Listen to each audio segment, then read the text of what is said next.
Hello everyone, for today's vlog I'm going to make a channel review on how they earn on their YouTube channel. But before that, don't forget to subscribe my YouTube channel, click the notification bell for my latest upload.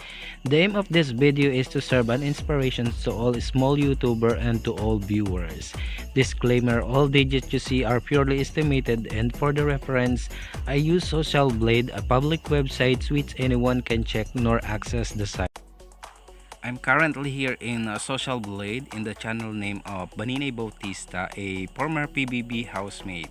And we're going to make another channel review on how much she earned on her YouTube channel. And as you can see, she has 408 upload video on her YouTube channel with 1.8 million something subscribers with a total video views of 137,761,606 views. Country is Philippines. Channel type is comedy because she has a sense of humor. She is so funny. And channel type is comedy, yeah. And user created November 16, 2015. More than 5 years. And Social Blade grade is letter B. Social Blade rank is 240,698. Subscriber rank is 11,323. Video views rank is 39,941. Country rank is 95. Comedy rank is 607. In this page, we're going to check out how much is her estimated monthly earnings and how much is her monthly estimated earnings. So I have here a calculator, and as you can see, her subscriber for the last 30 days is 20,000. So mababa siya compared to the last month ng 33.3%. And estimated monthly earnings of $341 minimum and the maximum of $5,500. And video views for the last 30 days is 1.3 something views, and mababa to ng 41.8% compared to the last month. So mas mataas yung nakuha niya sa nakarambuan, kaya medyo pula yung kanyang percentage.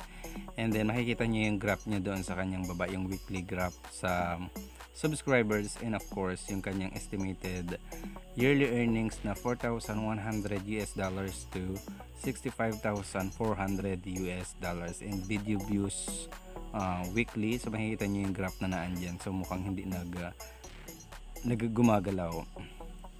So siguro ano lang to, may konting error dito sa weekly video views. Anyway, we're going to compute how much is her minimum of $341 times 48 because that is the exchange rate here in Philippines right now, and this 341 is for the monthly estimated earnings. So she got 16,368 pesos. So that is the minimum, and the maximum of $5,500 times 48. So she got 264,000 pesos maximum. So malaking bagay na to, guys. It's a big money for me. And then the estimated earnings of $4,100 times 48. So she got 196,800 pesos. So that is the minimum estimated earnings of Baninay Bautista yearly. So meron siyang maximum na $65,400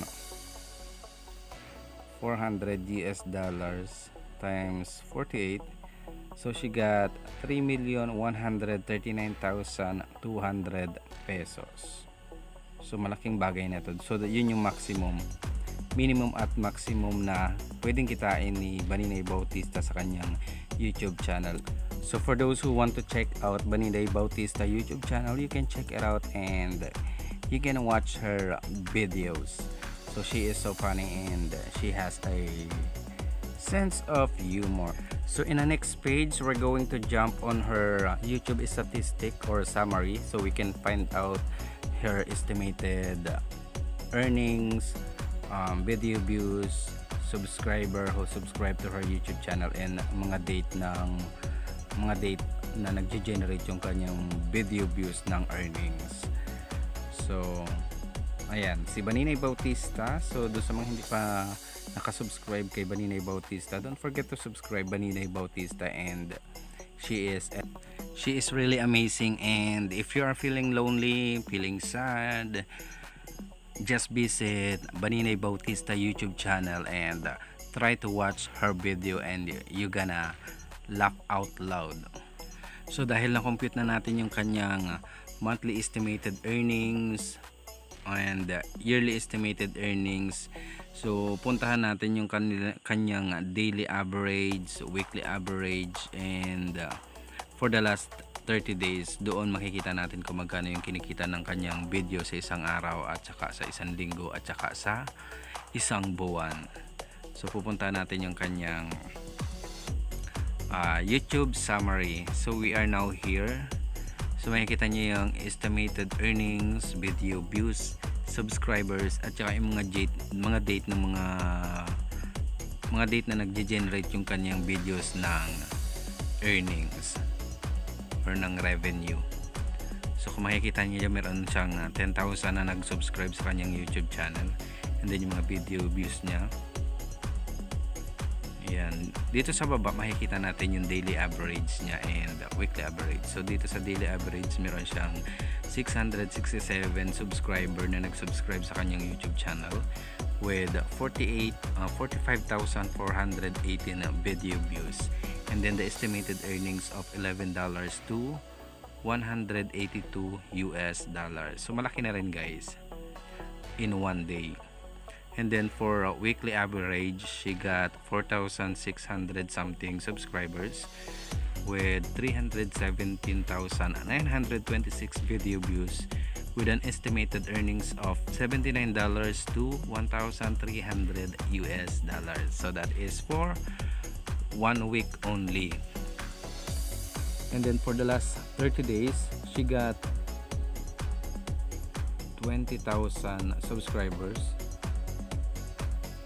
Yes, 20,000 subscribers with 1,362,526 total video views, and then the estimated earnings of $341 US to $5,500 US. So malaking bagay na to guys, and na-compute natin yan sa taas kanina, and nalaman natin kung magkano yung minimum and maximum estimated earnings ni Baninay Bautista.